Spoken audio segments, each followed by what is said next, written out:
രണ്ടു പ്രളയങ്ങളിൽ മഹാവ്യാധികളിൽ ഇടുത്തി പോലെ പെയ്തിറങ്ങിയ ദുരന്തങ്ങളിൽ പിന്നിപ്പതറി നമ്മൾ നിന്നൊരു കെട്ടകാലത്ത് അപ്പോഴെങ്ങനാ ഒന്നിച്ചെങ്ങിറങ്ങുമല്ലേ എന്നൊരു ആർജവത്തിന് ഇന്നാട്ടിലെ അരപ്പട്ടണിക്കാരനടക്കം കയ്യോട് കൈ ചേർത്ത് കൊടുത്തൊരു മറുപടിയുടെ പേരാണ് മുഖ്യമന്ത്രിയുടെ ദുരിതാശ്വാസ നിധി.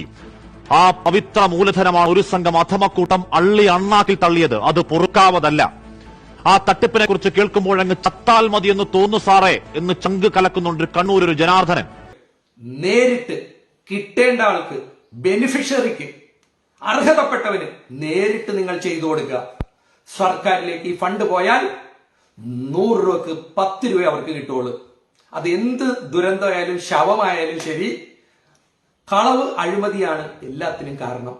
ജനങ്ങൾക്ക് വിവേകമുണ്ട്, ബോധമുണ്ട്. അവർ മുഖ്യമന്ത്രിയുടെ മുതലെടുപ്പ് രാഷ്ട്രീയം തിരിച്ചറിഞ്ഞിരിക്കുന്നു. അവർ ഉയർത്തുന്ന ചോദ്യം ഇപ്പോൾ ഇങ്ങനെ ധൃതി പിടിച്ച് പിരിവെടുക്കേണ്ട കാര്യമുണ്ടോ എന്നതാണ്. ഈ പിരിവെടുപ്പിന്റെ ലക്ഷ്യം മുഖ്യമന്ത്രിയും പാർട്ടിക്കാരും സർക്കാരും സാമ്പത്തിക പ്രതിസന്ധി മൂലം ദുരിതാശ്വാസ പിരിവിന്റെ പേരിൽ പണം അടിച്ചു മാറ്റാനല്ലേ എന്നതാണ്. ഈ ചോദ്യമാണ് പലരും ഉയർത്തിയത്. മുഖ്യമന്ത്രിയുടെ ദുരിതാശ്വാസത്തിലേക്കല്ല പിരിക്കേണ്ടത്. ആ ഫണ്ട് നേരായിട്ടുള്ള വഴി എന്ന് പറയുന്നത് നമ്മൾ ഈ പറയുന്ന സംസ്ഥാന ഡിസാസ്റ്റർ റെസ്പോൺസ് ഫണ്ടിലേക്കാണ് കൊണ്ടുവരേണ്ടത്. അങ്ങനെ കൊണ്ടുവന്നു കഴിഞ്ഞാൽ അതിൽ എന്ത് അഴിമതി നടത്തിയാലും അത് കണ്ടുപിടിക്കാൻ സാധിക്കും. കാരണം ഏജീസിന്റെ ഓഡിറ്റിന് വിധേയമാണത്. അപ്പൊ അതിനെ മറികടക്കാനായിട്ടാണ് ഈ മുഖ്യമന്ത്രിയുടെ ദുരിതാശ്വാസം എന്ന് പറഞ്ഞു കഴിഞ്ഞാൽ അത് ഓഡിറ്റിന് വിധേയമല്ല. അങ്ങേർക്ക് ഇഷ്ടമുള്ള ആളുകൾക്ക് എടുത്തു കൊടുക്കാം, ഏത് രീതിയിൽ വേണമെങ്കിലും ദുർവിനിയോഗം ചെയ്യാം. ആർക്കും അതിനെ ചോദ്യം ചെയ്യാൻ സാധിക്കില്ല. നമസ്കാരം. കഴിഞ്ഞ ദുരന്ത ഭൂമികളിലെല്ലാം തന്നെ കേരളത്തിൻ്റെ ജനങ്ങളെയും ലോകത്തിലെ ജനങ്ങളെയും പറ്റിച്ചുകൊണ്ട് പിണറായി വിജയനും സംഘവും നടത്തിയിട്ടുള്ള തട്ടിപ്പുകളുടെ ഞെട്ടിക്കുന്ന വിവരങ്ങൾ കഴിഞ്ഞ വീഡിയോയിൽ ഞാൻ പറഞ്ഞിരുന്നു. അത് ആ വീഡിയോ ലക്ഷക്കണക്കിന് ആളുകളാണ് ഇപ്പോൾ കണ്ടുകൊണ്ടിരിക്കുന്നത്. ഇപ്പോഴിതാ ഞാൻ കൂടുതലായിട്ട് അതിനെക്കുറിച്ച് പറയുന്നു. കാരണം പിണറായി വിജയൻ വീണ്ടും കരഞ്ഞു പിടിച്ച് വീണ്ടും രംഗത്ത് വന്നിരിക്കുകയാണ്. എന്നാൽ ജനങ്ങൾ മുഴുവൻ അദ്ദേഹത്തിനെതിരെ കമൻ്റ് ഇട്ടുകൊണ്ടിരിക്കുകയാണ്. മുമ്പ് അവർ പിണറായിയുടെ ഭക്തന്മാരടക്കമുള്ള ആളുകൾ ഈ തെണ്ടിക്ക് വേറെ പണിയൊന്നുമില്ലേ ഈ ജനങ്ങളെ പറ്റിച്ചിറങ്ങാൻ എന്ന് കൃത്യമായി ചോദിച്ചിരിക്കുകയാണ്. കാരണം പറ്റിക്കലാണ് ഇദ്ദേഹത്തിൻ്റെ പണി. ഏത് മേഖലയിൽ നിന്ന് എങ്ങനെ കിട്ടിയാലും കൈയിട്ട് വാരണം. ഏത് ഭൂമി വിറ്റാലും വേണ്ടില്ല, ഏത് ഭൂമിയെ തുറന്നാലും വേണ്ടില്ല, മണ്ണ് ഏത് സ്ഥലം തകർന്ന് തരിപ്പണമായാലും വേണ്ടില്ല, തനിക്ക് കിട്ടണം പണം. വീണെടുത്ത് വിഷ്ണു ലോകം എന്ന പോലെയാണ് പിണറായി വിജയന് കിട്ടാവുന്ന സ്ഥലത്തു നിന്നൊക്കെ അടിച്ചെടുക്കുക എന്നുള്ളത് മാത്രമാണ് ലക്ഷ്യം. അല്ലാതെ ഈ ദുരന്ത ഭൂമിയിൽ അവിടുത്തെ ജനങ്ങളെ സഹായിക്കലല്ല. യഥാർത്ഥത്തിൽ ഈ കൊലപാതകങ്ങൾക്ക് ഉത്തരവാദി പിണറായി വിജയനാണ്. അവിടെ യാതൊരു തത്വദേശീയമില്ല. മണ്ണെടുത്തതും അതേപോലെ അവിടെ നിന്ന് പാറമട ലോബി പ്രവർത്തിക്കാൻ അനുമതി കൊടുത്തതുമാണ് അവിടെ പ്രധാനമായും ഇവിടെ ഉരുൾപൊട്ടൽ ഉണ്ടാവാൻ കാരണം. പരിസ്ഥിതി ലോല പ്രദേശമായി ഈ പ്രദേശത്ത് ഒരു അനങ്ങാൻ പാടില്ല എന്നിരിക്കുകയാണ് തുരങ്കമുണ്ടാക്കാൻ പോയത്, ഇരട്ട തുരങ്കം. അങ്ങനെ പിണറായിയും റിയാസുമാണ് ഈ കൊലപാതകം എന്ന് പറയാൻ പറ്റും.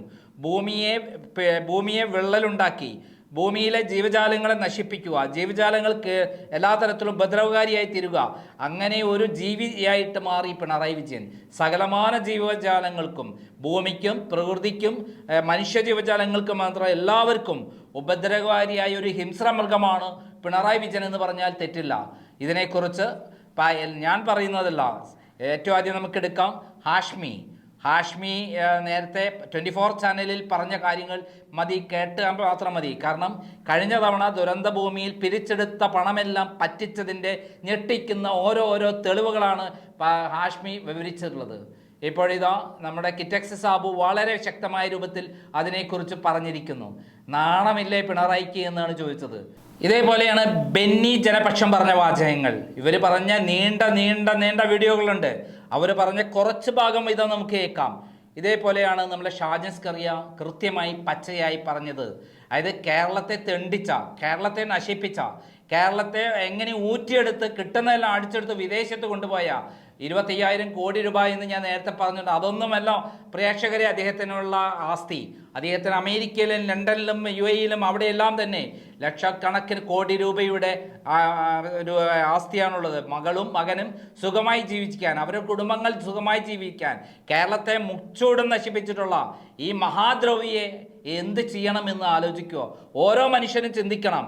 ഈ കേരളത്തെ നശിപ്പിച്ച ഈ മനുഷ്യൻ പറയുന്നത് ഇനി കേൾക്കണോ വേണ്ടേ എന്ന് ഓരോരുത്തരും ചിന്തിക്കുക. ഇതിൽ വന്നിരിക്കുന്ന കമന്റ് കേട്ടാൽ തന്നെ അറിയാം അദ്ദേഹം ഒരു ക്ഷുദ്രജീവിയാണെന്ന് പിണറായി വിജയന്റെ സ്വന്തം അണികൾ തന്നെ പറയാൻ തുടങ്ങിയിരിക്കുന്നു എന്ന് കൃത്യമായി മനസ്സിലാക്കാം. ആദ്യം തന്നെ നമുക്ക് കിറ്റെക്സ് സാബുവിന്റെ കേൾക്കാം. മുഖ്യമന്ത്രിയുടെ ദുരിതാശ്വാസത്തിലേക്കല്ല പിരിക്കേണ്ടത്. ആ ഫണ്ട് നേരായിട്ടുള്ള വഴി എന്ന് പറയുന്നത് നമ്മൾ ഈ പറയുന്ന സംസ്ഥാന ഡിസാസ്റ്റർ റെസ്പോൺസ് ഫണ്ടിലേക്കാണ് കൊണ്ടുവരേണ്ടത്. അങ്ങനെ കൊണ്ടുവന്നു കഴിഞ്ഞാൽ അതിൽ എന്ത് അഴിമതി നടത്തിയാലും അത് കണ്ടുപിടിക്കാൻ സാധിക്കും. കാരണം ഏജീസിന്റെ ഓഡിറ്റിന് വിധേയമാണത്. അപ്പൊ അതിനെ മറികടക്കാനായിട്ടാണ് ഈ മുഖ്യമന്ത്രിയുടെ ദുരിതാശ്വാസം എന്ന് പറഞ്ഞു കഴിഞ്ഞാൽ അത് ഓഡിറ്റിന് വിധേയമല്ല. അങ്ങേർക്ക് ഇഷ്ടമുള്ള ആളുകൾക്ക് എടുത്തു കൊടുക്കാം, ഏത് രീതിയിൽ വേണമെങ്കിലും ദുർവിനിയോഗം ചെയ്യാം, ആർക്കും അതിനെ ചോദ്യം ചെയ്യാൻ സാധിക്കില്ല. അതുണ്ടായി ഉടനെ തന്നെ മുഖ്യമന്ത്രി വാർത്താ സമ്മേളനം വിളിക്കുന്നു, എനിക്ക് പിരിവ് തരണേ എന്ന് പറയുന്നു. അതും മുഖ്യമന്ത്രിയുടെ ദുരിതാശ്വാസത്തിലേക്ക്. അവിടെ ആരോടും കണക്ക് ബോധിപ്പിക്കേണ്ട കാര്യമില്ല, അങ്ങേർക്ക് ഇഷ്ടമുള്ളവർക്ക് എടുത്തു കൊടുക്കാം. ഇവിടെ ഇന്ത്യയിലും അതിന് കൃത്യമായിട്ടുള്ള ഒരു നിയമം ഉണ്ടാക്കിയിട്ടുണ്ട്. ഇങ്ങനെയുള്ള ദുരന്തങ്ങൾ ഉണ്ടാവുമ്പോൾ അത് എങ്ങനെ മാനേജ് ചെയ്യണം, അതിനെ എങ്ങനെ പരിഹരിക്കണം എന്നുള്ള കാര്യത്തിന് ദേശീയ തലത്തില് ഒരു ഡിസാസ്റ്റർ റെസ്പോൺസ് ഫണ്ട് ഉണ്ട്. അത് സംസ്ഥാന തലത്തിലും ഇങ്ങനെയുള്ള ഡിസാസ്റ്റർ വരുന്ന സമയത്ത് അതിനു വേണ്ടിയിട്ടുള്ളൊരു ഫണ്ട് വേണമെന്ന് കൃത്യമായിട്ട് എല്ലാ സംസ്ഥാനങ്ങൾക്കുമുണ്ട്. അത് അവര് മുൻകൂട്ടി കരുതേണ്ടതാണത്, അങ്ങനെ ഒരു ഫണ്ട്. അപ്പോ ആ ഫണ്ടാണ് ഇങ്ങനെയുള്ള ദുരന്തങ്ങൾ വരുമ്പോ നമ്മൾ പ്രതീക്ഷിക്കാത്ത സമയത്ത് വരുമ്പോൾ അത് ഉപയോഗിക്കേണ്ടത്. അതിന് പകരം, കാരണം ആ രണ്ട്, ഇപ്പൊ ദേശീയ ദുരന്ത ഫണ്ടായാലും ശരി സംസ്ഥാന ദുരന്ത ഫണ്ടായാലും ശരി, ഇത് രണ്ടും ഏജീസിന്റെ ഓഡിറ്റിന് വിധേയമാണ്. ഇവിടെ എന്താ സംഭവിക്കുന്നത്, ഒരു ദുരന്തമുണ്ടായി ഉടനെ തന്നെ ആ ദുരന്തത്തില് ഇപ്പോഴും ആളുകള് ജീവനോടെ ഇരിക്കുന്നുണ്ട്. പലരും പല ഇതിനകത്തും കെട്ടിടങ്ങൾക്കും അടിയിലും പല സ്ഥലത്തും ആരാണ് രക്ഷയ്ക്ക് വരുന്നത് എന്ന് നോക്കിയിരിക്കുന്ന ഒരുപാട് ആളുകളുണ്ട്. ആ സമയത്ത് അതിനാണ് ഇമ്പോർട്ടൻസ് കൊടുക്കേണ്ടത്. അതിന് പകരം അതുണ്ടായി ഉടനെ തന്നെ മുഖ്യമന്ത്രി വാർത്താ സമ്മേളനം വിളിക്കുന്നു, എനിക്ക് പിരിവ് തരണേ എന്ന് പറയുന്നു. അതും മുഖ്യമന്ത്രിയുടെ ദുരിതാശ്വാസത്തിലേക്ക്. അവിടെ ആരോടും കണക്ക് ബോധിപ്പിക്കേണ്ട കാര്യമില്ല, അങ്ങേർക്ക് ഇഷ്ടമുള്ളവർക്ക് എടുത്തു കൊടുക്കാം. ഇതൊക്കെ തന്നെയാണ് ഇതിന് മുമ്പിലുള്ള പിരിവിലൊക്കെ നടന്നിരിക്കുന്നത്. അതിന് സത്യസന്ധതയുണ്ട് അല്ലെങ്കിൽ അതിനോട് ഉണ്ടെന്നുണ്ടെങ്കിൽ അത് ഇപ്പോഴല്ല അതിനെ ആലോചിക്കേണ്ടത്. അപ്പൊ അവിടെ ഇങ്ങനെയുള്ള തെറ്റായ കാര്യങ്ങള് അല്ലെങ്കിൽ ഒരു ദുരന്തം ഉണ്ടാവാൻ വേണ്ടിയിട്ട് കാത്തിരുന്ന മാതിരിയാണ് ഇതിപ്പോ ഇന്നലത്തെ ആ ഒരു അദ്ദേഹത്തിന്റെ പ്രസ്താവനയിൽ നിന്ന് മനസ്സിലാക്കുന്നത്. ശരിക്കും പറഞ്ഞാല് ഇതിനു മുമ്പുള്ള ദുരിതാശ്വാസ ഫണ്ടുകളൊന്നും വേണ്ട രീതിയിൽ വിനിയോഗിച്ചിട്ടില്ല. ആ നിലയ്ക്ക് നമ്മുടെ ജനങ്ങളെ ഇതിനെതിരെ ഒരു അവയർനെസ് കൊടുക്കേണ്ടത് ആവശ്യമാണ് എന്ന് അങ്ങ് കരുതുന്നുണ്ടോ? അല്ല, അതിന് സംശയമൊന്നുമില്ല. അതുകൊണ്ട് തന്നെയാണല്ലോ ഞാനും പ്രതികരിച്ചത്. കാരണം എന്താണെന്ന് വെച്ച് കഴിഞ്ഞാല് ഇത് നേരായ രീതിയിലാണെന്നുണ്ടെങ്കിൽ സംസ്ഥാന ദുരിതാശ്വാസ ഫണ്ടിലേക്കാണ് പണം കൊണ്ടുവരേണ്ടത്. അത് ഇപ്പോഴല്ല കൊണ്ടുവരേണ്ടത്. അത് വളരെ വ്യക്തമായിട്ട് ഈ നിയമം ഉണ്ടാക്കുന്ന സമയത്ത് കൃത്യമായിട്ട് അതിൽ പറഞ്ഞിട്ടുണ്ട്. കാരണം എല്ലാ സംസ്ഥാനങ്ങളും ഇതിനു വേണ്ടിയിട്ട് ഒരു ഫണ്ട് സ്വരൂപിക്കണമെന്നും അങ്ങനെ ഒരു ദുരിതം അല്ലെങ്കിൽ ഇങ്ങനെ ഒരു ഡിസാസ്റ്റർ വരുന്ന സമയത്ത് അതിനുവേണ്ടി ഉപയോഗിക്കുക എന്നുള്ളതാണ്. ഇപ്പൊ ഇദ്ദേഹം എന്താ പറയുന്നത്, എന്റെ ദുരിതാശ്വാസത്തിലേക്ക് കൊണ്ടുവരണം. അതെന്തിനാ? അതൊരു തട്ടിപ്പല്ലേ. അത് ചെയ്യാൻ പാടില്ലല്ലോ.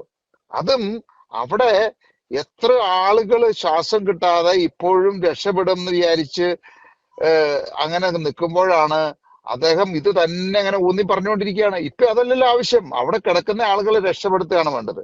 അപ്പൊ അതിനു വേണ്ടിയിട്ട് പണം പിരിച്ച് ഒരവസരം നോക്കിയിരുന്ന് പണം പിരിച്ച് തട്ടിപ്പ് നടത്താനായിട്ടുള്ള ശ്രമം ശരിയല്ല അത് ആരായാലും. അതാണല്ലോ എല്ലാവരും ഇപ്പൊ പ്രതികരിച്ചിരിക്കുന്നത്. ഇടയ്ക്കൊരു റിപ്പോർട്ട് വന്നിട്ടുണ്ടായിരുന്നു, എനിക്ക് തോന്നുന്നു ഒരു 2 വർഷം മുമ്പാണ്. ഈ ദുരിതാശ്വാസ നിധിയിൽ എത്രയോ കോടികൾ അർഹരായവർക്ക് കൊടുക്കാതെ അങ്ങനെ കിടക്കുന്നുണ്ട്. ഒരു വിവരാവകാശ റിപ്പോർട്ട് പ്രകാരം വായിച്ചതാണ്.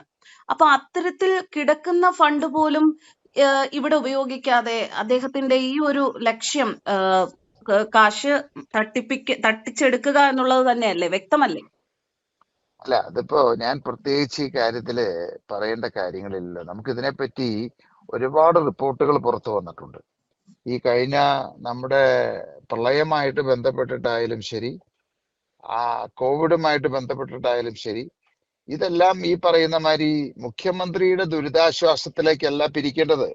ആ ഫണ്ട് നേരായിട്ടുള്ള വഴി എന്ന് പറയുന്നത് നമ്മൾ ഈ പറയുന്ന സംസ്ഥാന ഡിസാസ്റ്റർ റെസ്പോൺസ് ഫണ്ടിലേക്കാണ് കൊണ്ടുവരേണ്ടത്. അങ്ങനെ കൊണ്ടുവന്നു കഴിഞ്ഞാൽ അതിൽ എന്ത് അഴിമതി നടത്തിയാലും അത് കണ്ടുപിടിക്കാൻ സാധിക്കും. കാരണം ഏജീസിന്റെ ഓഡിറ്റിന് വിധേയമാണത്. അത് സംസ്ഥാന ഡിസാസ്റ്റർ ഫണ്ടായാലും ശരി, ദേശീയ ഡിസാസ്റ്റർ ഫണ്ടായാലും ശരി, അത് ഏജീസിന്റെ ഓഡിറ്റിന്. അപ്പൊ അതിനെ മറികടക്കാനായിട്ടാണ് ഈ മുഖ്യമന്ത്രിയുടെ ദുരിതാശ്വാസം എന്ന് പറഞ്ഞു കഴിഞ്ഞാൽ അത് ഓഡിറ്റിന് വിധേയമല്ല.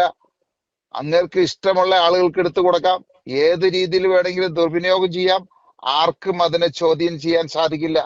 ഇപ്പൊ പഞ്ചായത്തുകളിൽ പഞ്ചായത്ത് പ്രസിഡന്റ് അതുപോലെ അധികാരമുണ്ട്. പഞ്ചായത്ത് പ്രസിഡന്റ് ദുരിതാശ്വാസം അത് ഓഡിറ്റിന് വിധേയമല്ല. ആ പഞ്ചായത്ത് പ്രസിഡന്റ് ഇഷ്ടമുള്ള ആളുകൾക്ക് അത് പൈസ കൊടുക്കാം. അപ്പോ അത് തന്നെയാണ് ഇതിന്റെ പിന്നിലുള്ള ഒരു തട്ടിപ്പ്.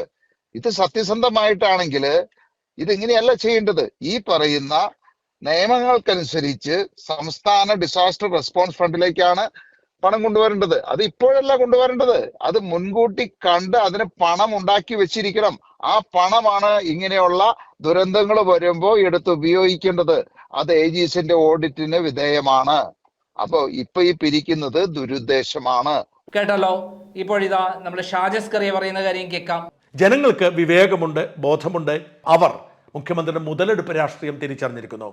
അവർ ഉയർത്തുന്ന ചോദ്യം ഇപ്പോൾ ഇങ്ങനെ ധൃതി പിടിച്ച് പിരിവെടുക്കേണ്ട കാര്യമുണ്ടോ എന്നതാണ്. ഈ പിരിവെടുപ്പിന്റെ ലക്ഷ്യം മുഖ്യമന്ത്രിയും പാർട്ടിക്കാരും സർക്കാരും സാമ്പത്തിക പ്രതിസന്ധി മൂലം ദുരിതാശ്വാസ പിരിവിന്റെ പേരിൽ പണം അടിച്ചു മാറ്റാനല്ലേ എന്നതാണ്. ഈ ചോദ്യമാണ് പലരും ഉയർത്തിയത്. പ്രധാനപ്പെട്ട കാരണം എത്ര പേർ മരിച്ചു എന്നതിനെ കുറിച്ച് പോലും ഒരു നിശ്ചയമുണ്ടായിരുന്നില്ല ഇന്നലെ.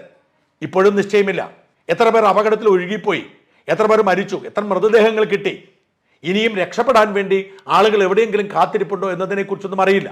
അതിനുള്ള പരിശ്രമം നടത്താൻ സർക്കാരിന് കഴിയുന്നുമില്ല. ചെയ്യുന്നത് മുഴുവൻ കേന്ദ്ര സേനയും ദേശീയ ദുരന്ത നിവാരണ അതോറിറ്റിയും ഒക്കെയാണ്. ഫയർഫോഴ്സ് അടക്കമുള്ളവരൊക്കെ പതിയെ കൂടെ ചെല്ലുന്നുള്ളൂ. മന്ത്രിസംഘത്തിന് ആ പരിസരത്ത് എത്താൻ പോലും കഴിഞ്ഞിട്ടില്ല. ആ സാഹചര്യത്തിൽ പിരിവിനെ കുറിച്ച് എന്തിന് കഷ്ടപ്പെടുന്നു, വേവലാതിപ്പെടുന്നു ചോദ്യമാണ് പലരും ഉയർത്തുന്നത്. അതോടൊപ്പം ഇപ്പൊ ഇനിതാ നമ്മുടെ ബെന്നി ജനപക്ഷം പറയുന്ന കേൾക്കാം. നേരിട്ട് കിട്ടേണ്ട ആൾക്ക്, ബെനിഫിഷ്യറിക്ക്, അർഹതപ്പെട്ടവന് നേരിട്ട് നിങ്ങൾ ചെയ്തു കൊടുക്കുക. സർക്കാരിലേക്ക് ഈ ഫണ്ട് പോയാൽ 100 രൂപക്ക് 10 രൂപ അവർക്ക് കിട്ടുള്ളൂ. അത് എന്ത് ദുരന്തമായാലും ശവമായാലും ശരി, കളവ് അഴിമതിയാണ് എല്ലാത്തിനും കാരണം. അതുകൊണ്ട് പ്രവാസി മലയാളികൾ, പ്രത്യേകിച്ചും ഗൾഫിൽ കഷ്ടപ്പെടുന്ന മലയാളികളോട് പറയുക, നിങ്ങൾ ചെറു സംഘങ്ങളായി 2 or 3 വീട് വെച്ചു കൊടുക്കൂ, 2 or 3 കുട്ടികളെ പഠിപ്പിക്കൂ, അല്ലെങ്കിൽ അവരുടെ ബാങ്ക് ലോൺ തീർക്കൂ, എന്ത് സഹായം വേണമെങ്കിലും ചെയ്തു. കഴിയുന്നതും നേരിട്ട് ചാരിറ്റി ചെയ്യുക. ദുരന്തങ്ങൾ ഉണ്ടാവുമ്പോഴും ദുരിതങ്ങൾ ഉണ്ടാവുമ്പോഴും കഴിയുന്നതും നേരിട്ട് കൊടുക്കുക. അപ്പോൾ ആ വികസനം കൃത്യമായിട്ട് നടക്കും. അല്ലെങ്കിൽ പൈസ കൊടുത്താൽ അതിന്റെ കണക്ക് വാങ്ങാൻ, അത് മോണിറ്റർ ചെയ്യാൻ, അത് നിങ്ങൾക്ക് സംരക്ഷിക്കാൻ സാധിക്കണം. എറണാകുളത്ത് ബ്രഹ്മപുരം മാലിന്യ പ്ലാന്റിൽ തീ പിടിച്ച് കൊച്ചിക്കാർ ശ്വാസം മുട്ടി നിന്നപ്പോൾ, കൊച്ചി 5 ദിവസം നിന്ന് കത്തിയപ്പോൾ വിവരാവകാശം വെച്ച് ഞങ്ങൾക്ക് കിട്ടിയത് കുടിവെള്ളം, മിനറൽ വാട്ടർ മേടിച്ചത് 5 ലക്ഷം രൂപക്കാണ്. 5 ലക്ഷം രൂപയുടെ മിനറൽ വാട്ടർ അവിടെ തെളിച്ചിരുന്നെങ്കിൽ ആ തീ കെട്ടേനെ. മാലിന്യത്തിലും അഴിമതി, തീപിടുത്തത്തിലും അഴിമതി, ഉരുൾപൊട്ടലിലും വെള്ളപ്പൊക്കത്തിലും സുനാമിയിലും എല്ലാം തന്നെ, നിപ്പയിലും എല്ലാം, കോവിഡിലും എല്ലാം അഴിമതി. അതുകൊണ്ട് മലയാളി സഹോദരി സഹോദരന്മാരോട് പറയുകയാണ്, വയനാടിലെ നമ്മുടെ സഹോദരന്മാരെ, നമ്മുടെ ബന്ധുക്കളെ, നമ്മുടെ സുഹൃത്തുക്കളെ, അയൽവാസികളെ കൈയഴിഞ്ഞ് സഹായിക്കണം. നിങ്ങൾ മാക്സിമം സഹായിക്കണം. പക്ഷെ അത് കഴിയുന്നത് നേരിട്ടായിരിക്കണം. എന്നെ ഇപ്പോൾ അന്തം കമ്മികൾ തെറി പറഞ്ഞുകൊണ്ടിരിക്കുകയാണ്. അതെനിക്കൊരു വിഷയമല്ല. 2018 വെള്ളപ്പൊക്കത്തിൽ കട്ടവർക്കെതിരെ ഇതുവരെ നടപടിയെടുക്കാൻ പറ്റിയില്ല. ലാവലിൻ 40-50 കൊല്ലമായെങ്കിൽ ഈ വെള്ളപ്പൊക്കത്തിൽ കളവും മറ്റ് ദുരിതാശ്വാസ നിധി കട്ടതും ഇതേപോലെ 25-30 കൊല്ലം പോവും, നമ്മൾ ചത്തുപോകും. പ്രകൃതി ദുരന്തങ്ങൾ ഉണ്ടാവുന്നത് കുറെയെല്ലാം ഉണ്ടാവുന്ന, കുറെയെല്ലാം ഉണ്ടാക്കുന്നതാണ്. ഇന്നും പെരുമ്പാവൂർ ഒരു പാറമട പ്രവർത്തിച്ചുകൊണ്ടിരിക്കുകയാണ്. ഈ കൊടുമഴയത്തും പാറയിൽ ബോംബ് വെച്ചത് ഞാൻ അടുത്ത വീഡിയോയിൽ ഇടുന്നുണ്ട്. എന്നെ ഒരാൾ വിളിച്ചിട്ട് പറയാം, ചേട്ടൻ പറയാൻ, ഈ നാട്ടുകാർക്ക് മുഴുവൻ തെറിയാക്കാൻ വേണ്ടിയുള്ളവനാണല്ലോ ഞാൻ. അപ്പൊ ഞാൻ ചോദിച്ചു, ചേട്ടൻ എന്താ പറയാത്ത? ഞാൻ പറയില്ല, എനിക്ക് പേടിയാണെന്ന്. കിഴക്കമ്പലത്ത് നിന്ന് പെരുമ്പാവൂർക്ക് പോകുമ്പോൾ ഒരു മലയിൽ പാറ ഇന്ന് പൊട്ടിച്ചോണ്ടിരിക്കുകയാണ്. പാറമട ക്രഷർ ഇന്ന് വർക്ക് ചെയ്തുകൊണ്ടിരിക്കുകയാണ്.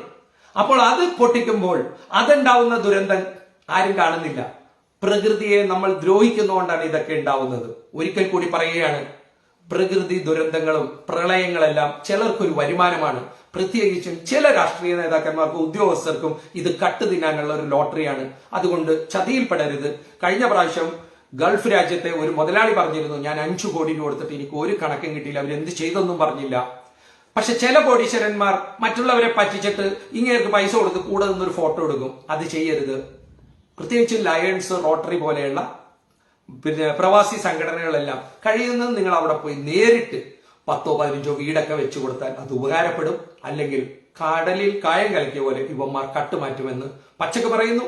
അതോടൊപ്പം തന്നെ ഇന്നലെ ഞാൻ പ്രക്ഷേപണം ചെയ്താണ് ഹാഷ്മിയുടെ വാക്കുകൾ. ഹാഷ്മിയുടെ വാക്കുകൾ വളരെ പ്രധാനപ്പെട്ടതാണ്. അതുകൂടി കേൾക്കുമ്പോഴേ പൂർണ്ണമാവുകയുള്ളൂ. അതുകൂടി നമുക്ക് കേൾക്കാം. CMDRF അഥവാ മുഖ്യമന്ത്രിയുടെ ദുരിതാശ്വാസ നിധി എന്നാൽ അതൊരു വെറും കോടികൾ പണത്തൂക്കമല്ല, അതൊരു നാടിന്റെ ഒന്നാകെയുള്ള വൈകാരിക സഞ്ചയമാണ്. 2 പ്രളയങ്ങളിൽ മഹാവ്യാധികളിൽ ഇടുത്തി പോലെ പെയ്തിറങ്ങിയ ദുരന്തങ്ങളിൽ പിന്നിപ്പതറി നമ്മൾ നിന്നൊരു കെട്ടകാലത്ത് അപ്പോഴെങ്ങനാ ഒന്നിച്ചെങ്ങിറങ്ങുവല്ലേ എന്നൊരു ആർജവത്തിൽ ഇന്നാട്ടിലെ അരപ്പട്ടണിക്കാരനടക്കം കൈയോട് കൈ ചേർത്ത് കൊടുത്തൊരു മറുപടിയുടെ പേരാണ് മുഖ്യമന്ത്രിയുടെ ദുരിതാശ്വാസ നിധി. ആ പവിത്ര മൂലധനമാണ് ഒരു സംഘം അധമക്കൂട്ടം അള്ളി അണ്ണാക്കിൽ തള്ളിയത്. അത് പൊറുക്കാവതല്ല. ആ തട്ടിപ്പിനെ കുറിച്ച് കേൾക്കുമ്പോഴങ്ങ് ചത്താൽ മതി എന്ന് തോന്നുന്നു സാറേ എന്ന് ചങ്ക് കലക്കുന്നുണ്ട് കണ്ണൂർ ഒരു ജനാർദ്ദനൻ. വർഷങ്ങളോളം ബീഡി തീർത്ത കൈകൊണ്ട് കൈവിറയ്ക്കാതെ കൊടുത്ത ആകെ സമ്പാദ്യം 2 ലക്ഷം. ഹാർട്ട് ഓപ്പറേഷൻ കഴിഞ്ഞ ഭർത്താവിനെ കൊണ്ട് വാടക വീട്ടിൽ കഴിയുന്ന അരപ്പട്ടണിക്കാരി സുബൈദ ആകെ വരുമാനമാർഗമായി ആടിനെ വിറ്റു, കൊടുത്തു 5510. വിഷുക്കൈനീട്ടം കിട്ടിയ പണമത്രയും കൊടുത്തു മതിയാകാതെ ഓമനിച്ച് വളർത്തിയ പ്രാവിനെ ലേലത്തിൽ വെച്ചൊരു 11കാരനുണ്ടങ്ങ് കണ്ണൂരിൽ. കുടുക്ക പൊട്ടിച്ച് തടുത്തുകൂട്ടിയ നാണയത്തൊട്ടുകൾ, മോണകാട്ടിച്ചിയോടെ കൊടുത്ത കുരുന്നുകൾ പോലും പറ്റിക്കപ്പെട്ടുവെങ്കിൽ വഞ്ചിക്കപ്പെട്ടത് മുഖ്യമന്ത്രി അങ്ങയുടെ വാക്ക് വിശ്വസിച്ചവരാണ്. ഏജന്റുമാരും ഇടനിലക്കാരും ഡോക്ടർമാരും ഉദ്യോഗസ്ഥരും അടങ്ങുന്ന ഒരു വൃത്തികെട്ട ദൂഷിത വലയം മൂക്കിന് താഴെ അധമശൃംഖലയായി കൊഴുത്തങ്ങനെ ചീർത്തപ്പോൾ മാത്രം അറിഞ്ഞുവെങ്കിൽ അതിനെ അക്ഷരം തെറ്റാതെ വിളിക്കണം ഭരണപരാജയം.